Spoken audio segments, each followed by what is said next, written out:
Warning: the following video contains explicit language which may be offensive to some viewers or inappropriate for children. The content within this video is intended for mature audiences only.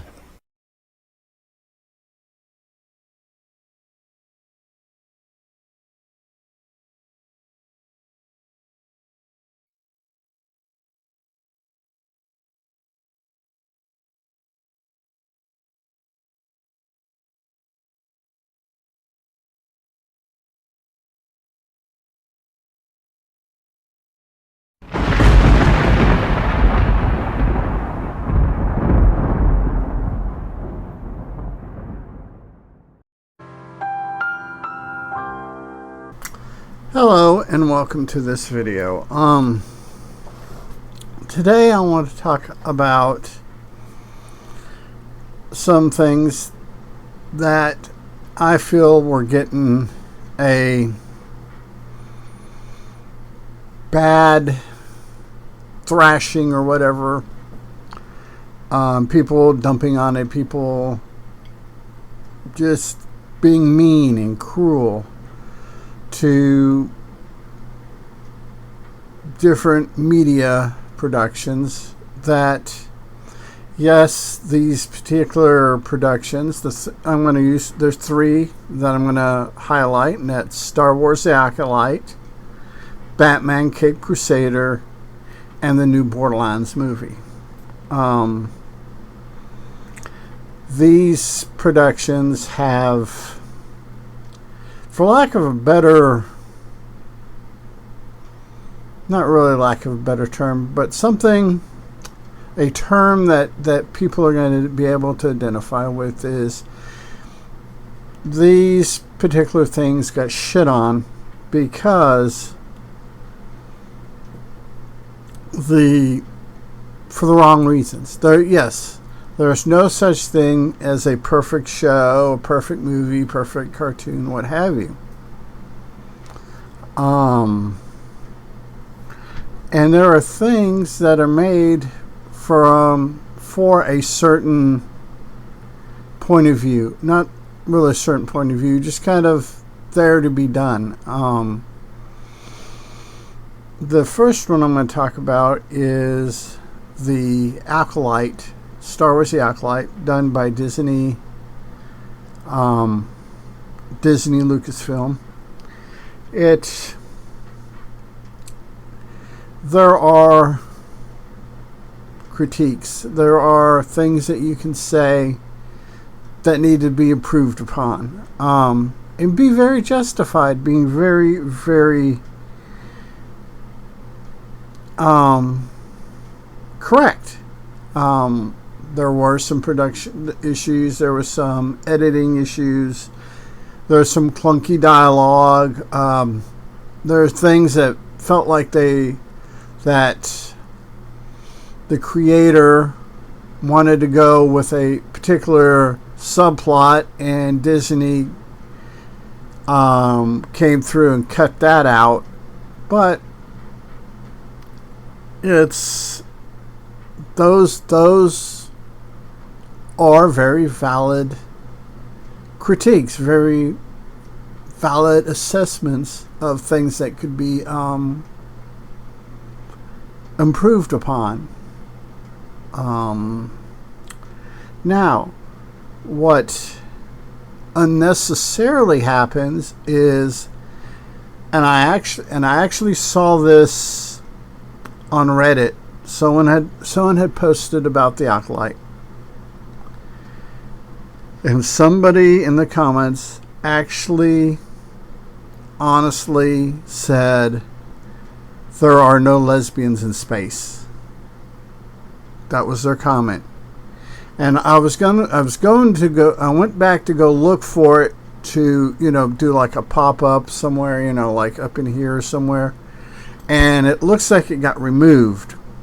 But yeah, somebody actually, that's what they posted. They posted, that was their complaint. There are no lesbians in space.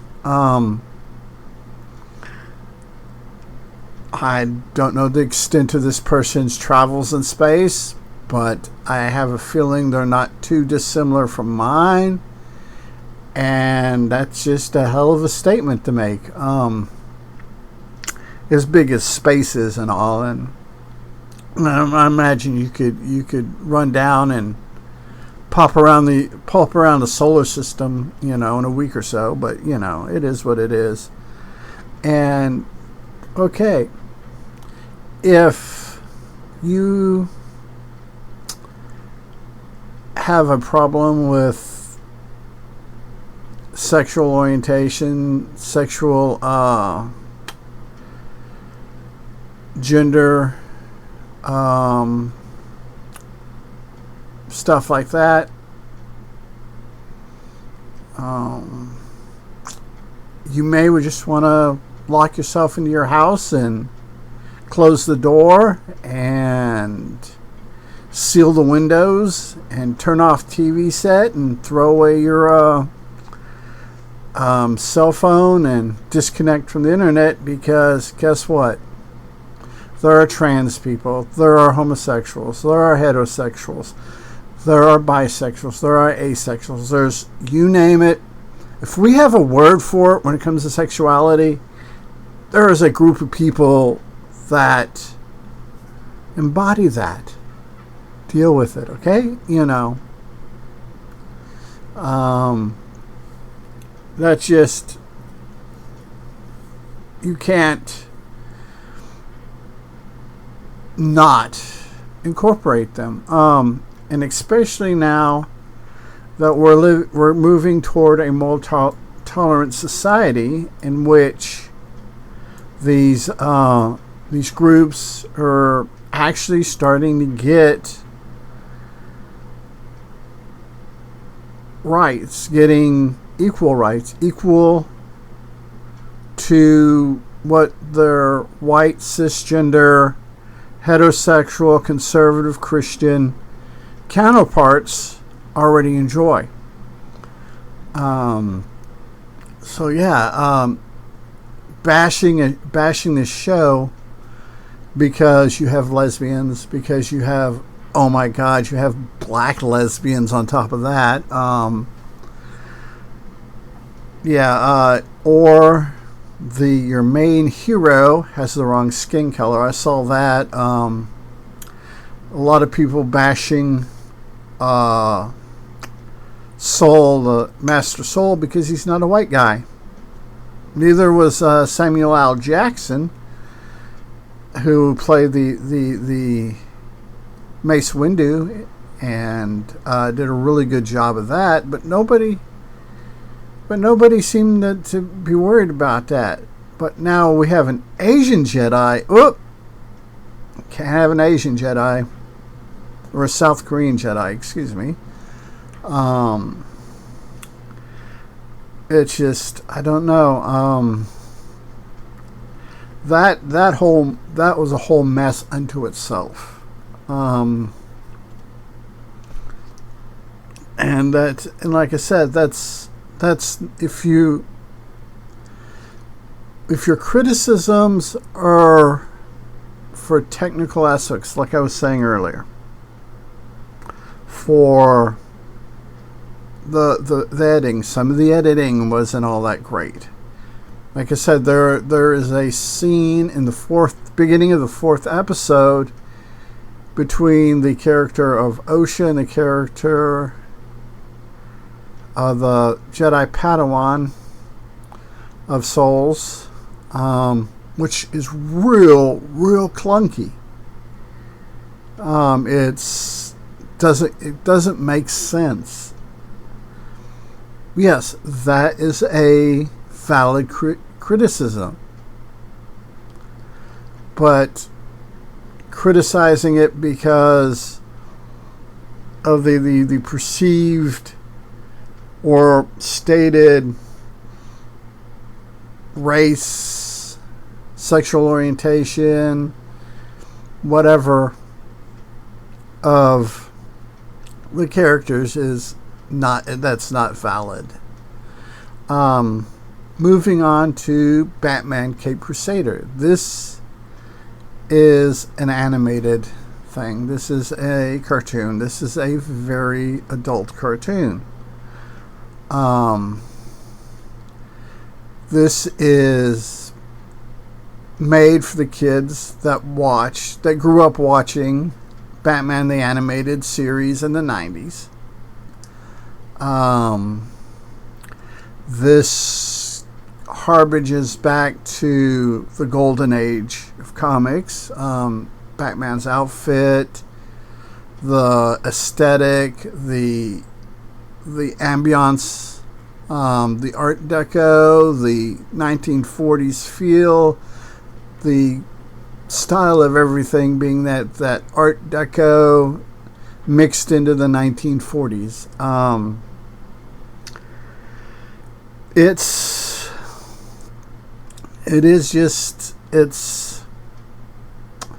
not the Batman that a lot of people are used to, that a lot of casual fans aren't used to. They did some gender swapping, they did some race swapping, which in and of itself is actually it's a good creative decision. Just gives another viewpoint.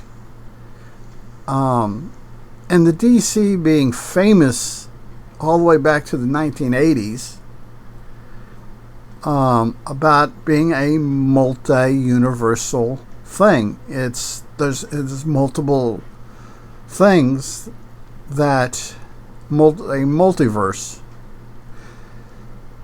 So different creators could take characters in different directions. And this is where this show falls. This falls into the generic DC Elseworlds. Penguin is female. Has 2 kids. Murders both of them. Just murders both of them in the first episode.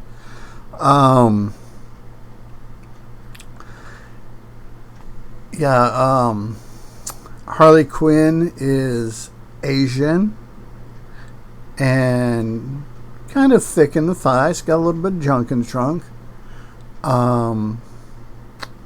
Renee Montoya, Detective Renee Montoya, who's pretty much been coded since the 90s. Her creation, I believe she was created for the original Batman the Animated Series and has pretty much been coded as lesbian since her creation. They have her thick in the thighs. Both of them are what I would consider pleasantly sized women for fictional created cartoon things. They did a good job as far as proportions and stuff like that. The fact that they kept Harley Quinn, right now, in this show we've seen Harley Quinn as lesbian, but if we get a season 2, they could keep to her bisexual origins, and her bisexuality was all through the animated series. All you had to do is have a clue, and you could have seen it, a mile off. But it is what it is. The critiques of this show that would be justified.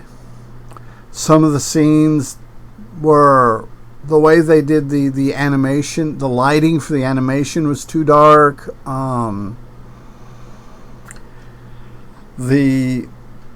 Some of the animation didn't seem like it flowed properly. The show, there was no resolution. In the very first show, you have the Penguin basically blowing up the police department, and there's no follow through on that. There's little overuse of fan service or member berries, but I enjoyed them. I enjoyed it, and I can see where other people could have a problem with them.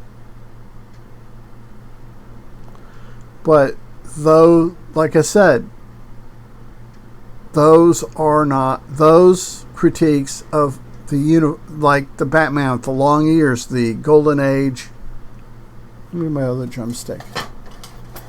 Batman with the Golden Age ears on the cowl. I can see that as a possible decent critique because, let's face it, that was almost 100 years ago. Catwoman's Golden Age costume, I could see that honestly, because it makes no sense for the whole crime fighting thing. But it's made up. It's a cartoon. Yeah. The whole Catmobile, her take on her version of the Batmobile, that just campy. That just reeks in a lot of ways, because they paint her as being almost destitute because her father wound up in prison for tax evasion, but at the same time she has the money to get this custom car made. You know, it's 6 one way, half dozen the other. So yeah, those would be valid critiques, but you know, getting upset because Oswald Cobblepot is now Oswalda Cobblepot, the penguin, it makes no sense. And if you're going to be offended by stuff like that, don't watch the program. Simple, easy. And there's nothing wrong with critiquing a show. There's nothing wrong with going, I like this show, but I feel they could do this better. Or I dislike the show because of the plot structure or the failure to follow through on the resolution of things. I can see that, but because somebody has a darker skin color or they change their gender, I don't know. Can't say that I can agree with just going out of your way to talk trash about something. And now finally we will get into Borderlands. I went and watched that yesterday and I really enjoyed it. It is a turn your brain off, go in, watch the movie, enjoy the movie for what you're seeing. Don't think about it. It is a fluff movie. There's no life-changing, mind-altering messages or themes. It's just a science fiction, action-adventure comedy. That's all it is. Very superficial, very light. Now, the people that have a legitimate bitch about this movie are the gamers, the hardcore gamers, because they did not do the lore or the world that this game is set in any justice in this movie. The hardcore gamers that this game is their groove or whatever, they do have a legitimate bitch. They have a legitimate complaint as far as the drifting away from the game mechanics, what each of the characters can do from the game into the movie, the plot. They have very legitimate bitches. And they especially on Reddit, are very, very, very open about their bitches. And they're not predatory. They're about the game mechanics versus the movie and all that. And I think this movie is catching a lot of crap that it wouldn't have caught if it would have came out before the Fallout series.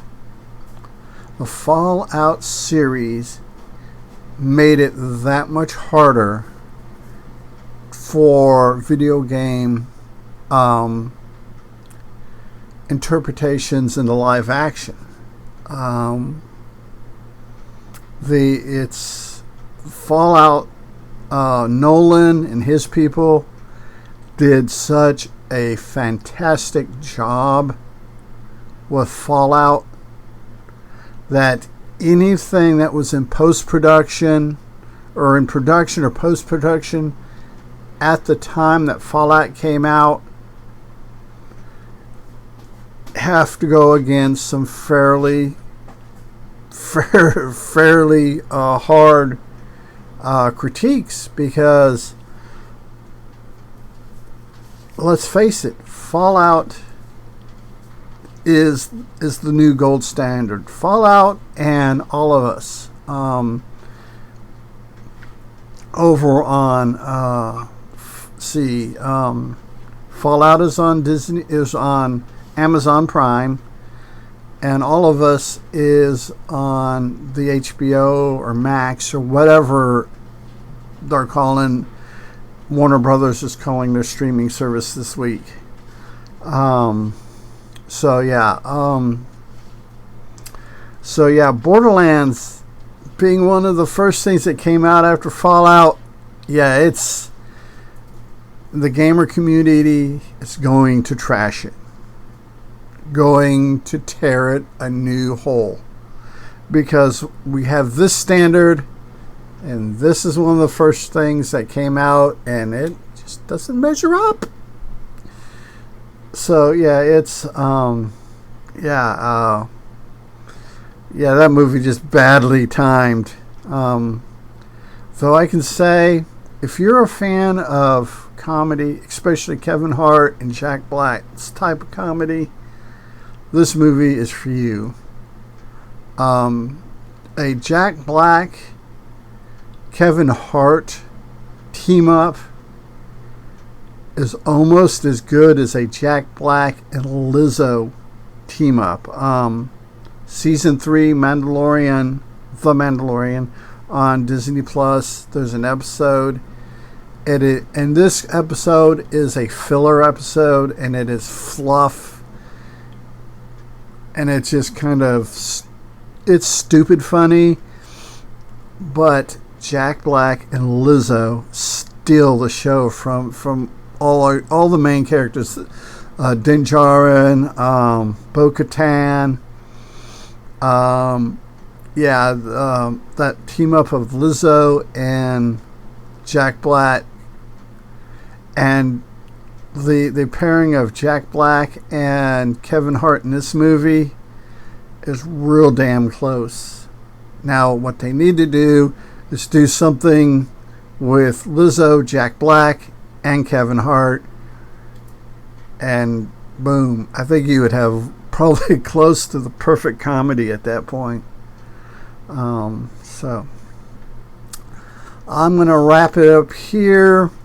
If you have any thoughts, ideas, suggestions, feel free to put them in the comments below, down here. And until next time, everybody, be a good human, be good to other humans. Peace. Hey, it's 10 p.m. Do you know where your children are?